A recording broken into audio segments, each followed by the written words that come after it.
The first time Empress Valorix saw the human, he was kneeling in the dust. Not kneeling in reverence, kneeling because the gravity of her throne world crushed his bones to the edge of failure. His hands were braced against the black stone floor of the Hall of Dominion, his breathing shallow, face pale with pain. Around him stood the rulers of 1,000 conquered species, armored, augmented, towering. To them, the human looked exactly like what he was supposed to be, weak, temporary, insignificant. Valorix leaned back on her floating throne, bioluminescent eyes studying him with mild amusement. "So," she said, her voice echoing through translators and raw psychic pressure alike, "this is humanity's envoy?" A ripple of laughter moved through the hall. The ZYR counselor clicked his mandibles in mock pity. The Titan Lord of Rag folded arms thicker than starship hull plating. Even Valorix's own honor guard shifted, unimpressed. The human did not look up. His name, according to the data slate hovering near her throne, was Elias Rowe. No visible augmentations. No psionic markers. No biometal skeleton like the elite of other races. Just soft tissue, fragile bones, and a nervous system that shouldn't have survived interstellar travel without assistance. Valorix felt a flicker of disappointment. She had expected more from the species that had refused her ultimatum. "You may speak," she said lazily. "If you can." Elias drew in a breath that trembled, but he forced himself upright, inch by inch, until he was kneeling rather than collapsed. His eyes lifted to meet hers. Brown.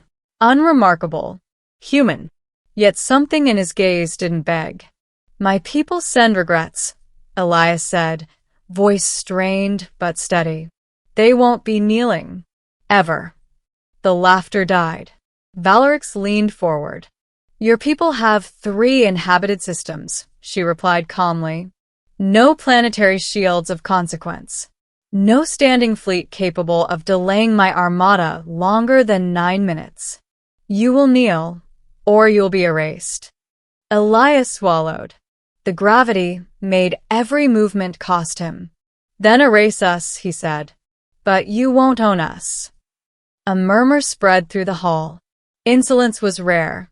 Valorix felt irritation bloom, but also curiosity. "You think yourself brave?" she asked. "Or foolish?" "Neither," Elias said. "Prepared." At that, Valorix laughed openly. Prepared. The word echoed absurdly inside her mind as she gestured to her guard. "Remove him," she ordered. "I'm bored." The guards moved, then stopped. Every light in the Hall of Dominion flickered. Valorix's throne stuttered midair, its gravity engines whining in protest. The planetary shield readouts across her neural overlay spiked with impossible data. Energy signatures bloomed everywhere at once, inside the palace, beneath the city, across the planet's crust. Elias exhaled slowly. "You really should have read the footnotes," he said. The gravity lessened. Not enough for the giants in the room to notice, but enough for a human. Elias stood. Gasps rippled outward as he rose to his feet unaided, spine straightening, shoulders squaring. Valorix felt a cold thread of unease crawl down her neural spine. "What did you do?" she demanded. Elias met her gaze fully now. "We learned early," he said, "that we couldn't outgun you, couldn't outmuscle you, couldn't out-evolve you fast enough." He took a step forward. "So we stopped playing the same game." With a thought, Valorix attempted to crush him, triggering the hall's localized gravity field, a technique that had broken warlords and bent queens. The field engaged. Nothing happened. Her eyes widened. Elias winced slightly, as if feeling a mild pressure, then kept walking. "You see," he continued, "humans are fragile, which means we've always had to be clever about where we stand." He tapped the floor with his boot. "You built this hall over a convergence node." Valorix's processors screamed warnings. The convergence node was a classified planetary stabilizer, an ancient alien structure amplifying Valorix's control over gravity, energy, and space-time itself. Without it, her throne world would be vulnerable. "You wouldn't dare," she said. Elias smiled faintly. "We already did." Across the galaxy, things began to fail. Valorix watched in disbelief as fleet telemetry vanished, ships going dark without explosions. Hyperlane anchors destabilized. Psionic relay towers collapsed into silence. Entire armadas found themselves stranded, their advanced systems suddenly inert, reduced to metal husks drifting in vacuum. Human signatures replaced them. Not ships. Not weapons. Code. Elegant, adaptive, impossibly patient. "We didn't attack your fleets," Elias said softly. "We waited for them. Studied the patterns your ancestors never thought to change." Valorix lunged from her throne, psychic power flaring, but Elias raised one hand. The air hardened. A field unfolded around him. Not force, but probability, calculations so dense reality bent to accommodate them. "Helpless doesn't mean harmless," he said. Her strike shattered against invisible constraints. The hall trembled. Several alien rulers fell back, suddenly aware that something fundamental had shifted. "You're alone," Valorix snarled. "One human in a hostile empire." Elias shook his head. "No," he said. "I'm late." The doors of the Hall of Dominion burst open, not from force, but permission.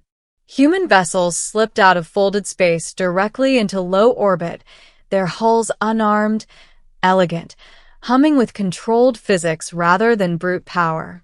They didn't fire. They anchored. Across Valorix's empire, stars stabilized where her tech once warped them. Gravity normalized. Colonies she had ruled through fear found themselves suddenly free of her invisible hand.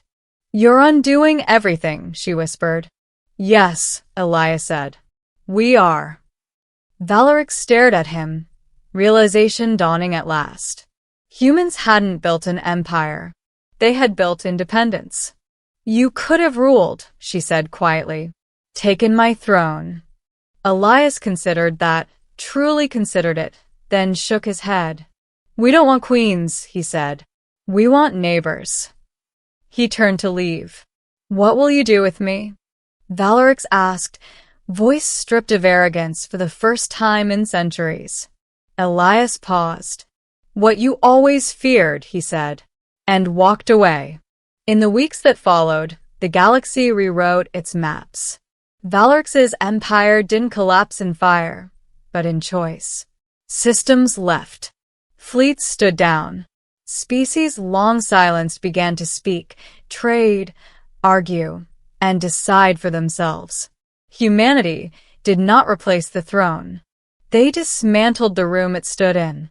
As for Valorix, she remained on her world, stripped of her convergence nodes, her psychic amplifier silent.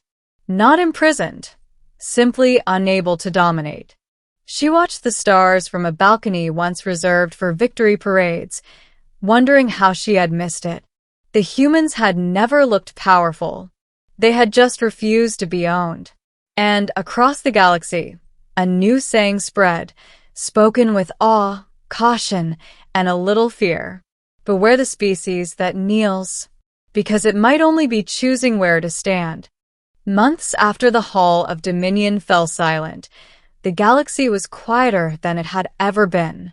Not peaceful, just no longer screaming.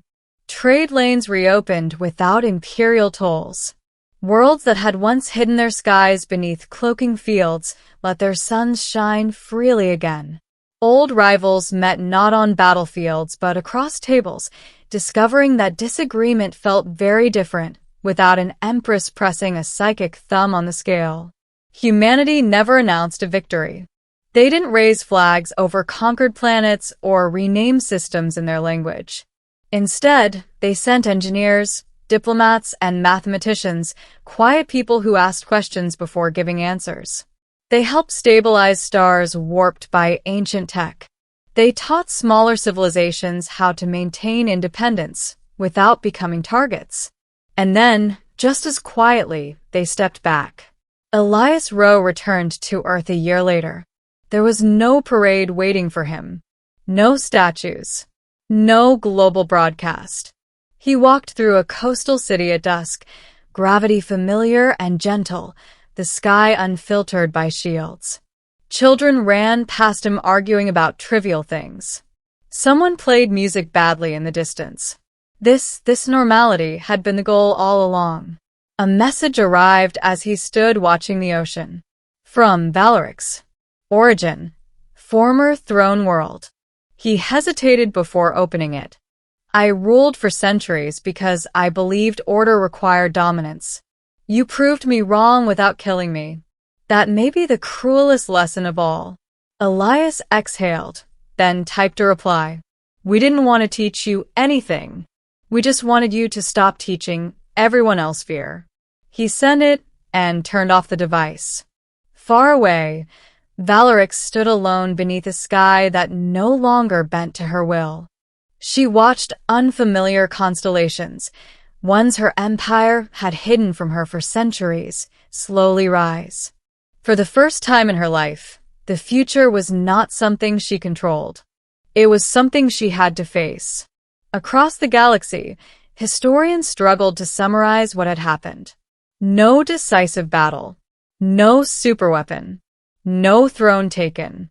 Just a single human who stood up when the galaxy expected him to break and revealed that power didn't always announce itself with fire. Sometimes it arrived quietly, patiently, and refused to leave. And so the final record read, she thought he was helpless. The galaxy learned otherwise.